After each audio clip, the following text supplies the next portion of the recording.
Assalamualaikum warahmatullahi wabarakatuh. Selamat datang adik-adik praktikum fisiologi pertumbuhan dan perkembangan tumbuhan latihan 3 mengenai sistem pengangkutan dalam pembuluh tanaman dengan tujuan menunjukkan pengangkutan melalui sistem pembuluh. Sistem pembuluh tanaman ada dua macam. Yang pertama ada xilem dan yang kedua ada floem.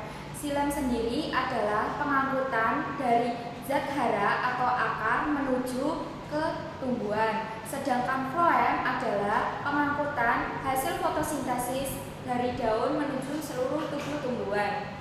Di sini praktikan hanya ditujukan untuk mengamati ketinggian air yang dibawa oleh pembuluh xilem. Di sini saya akan menjelaskan mengenai cara kerja yang dilakukan pada latihan 3. Yang pertama, menyiapkan alat dan bahan terlebih dahulu. Alat yang digunakan yang pertama ada porong plastik sebanyak 1 buah, beker gelas 600 ml sebanyak 1 buah, objek gelas 1 buah, dek gelas 1 buah, pipet tetes sebanyak 1 buah, mistar atau penggaris 1 buah, pengaduk atau setir atau spatula 1 buah, lalu ada senter atau bisa menggunakan flash HP 1 buah, dan mikroskop binokuler. Lalu bahan-bahan yang diperlukan pada latihan 3 ini ada batang seledri yang masih segar, air Aquades 200 ml, dan pewarna makanan. Lalu cara kerja yang dilakukan pada latihan 3 ini yang pertama, membuat larutan pewarna. Untuk pembuatan larutan pewarna bisa dilihat pada video selanjutnya. Praktikan di sini hanya diperlukan untuk melihat cara kerja pada latihan 3.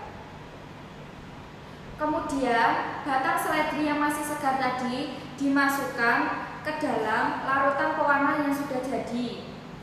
Tunggu kurang lebih sekitar 1 jam. Setelah 1 jam, angkat dan tiriskan.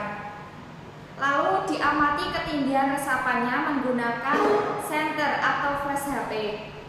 Apabila sudah mengetahui tinggi resapannya, bisa diukur menggunakan mistar atau penggaris. Jangan lupa praktikkan mencatat hasil ketinggian resapan pada LKM yang sudah diberikan. Lalu potong batang seledri secara membujur. Dengan ketentuan pada pemotongan membujur ini dengan syarat sayatan harus tipis. Sayatan tipis ini berguna dalam kita mengamati di bawah mikroskop. Lalu sayatan yang tipis tadi ditaruh di atas objek gelas dan tidak lupa ditambahi dengan deglas atau ditutupi dengan deglas tanpa ditambahi dengan tetesan air. Kemudian bisa diamati di bawah mikroskop. Pada pengamatan mikroskop, praktikan jangan lupa mengambil foto dokumentasi dan menggambar sketsa dari hasil dokumentasi tersebut di LKM. Sekian, terima kasih. Wassalamualaikum warahmatullahi wabarakatuh. Ikut tips dan trik yang akan digunakan pada pembuatan larutan pewarna dengan menggunakan larutan pewarna makanan cair. Yang pertama, menyiapkan air sebanyak 200 ml dan dimasukkan ke dalam beker gelas.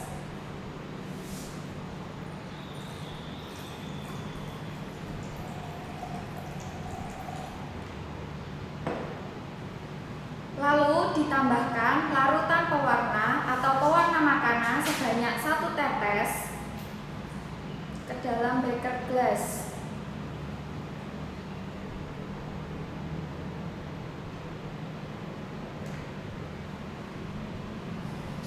Jangan lupa diaduk menggunakan pengaduk kaca atau spatula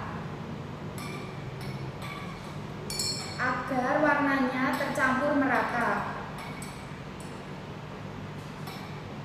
Setelah pewarna makanannya sudah tercampur merata, larutan pewarnanya sudah siap digunakan.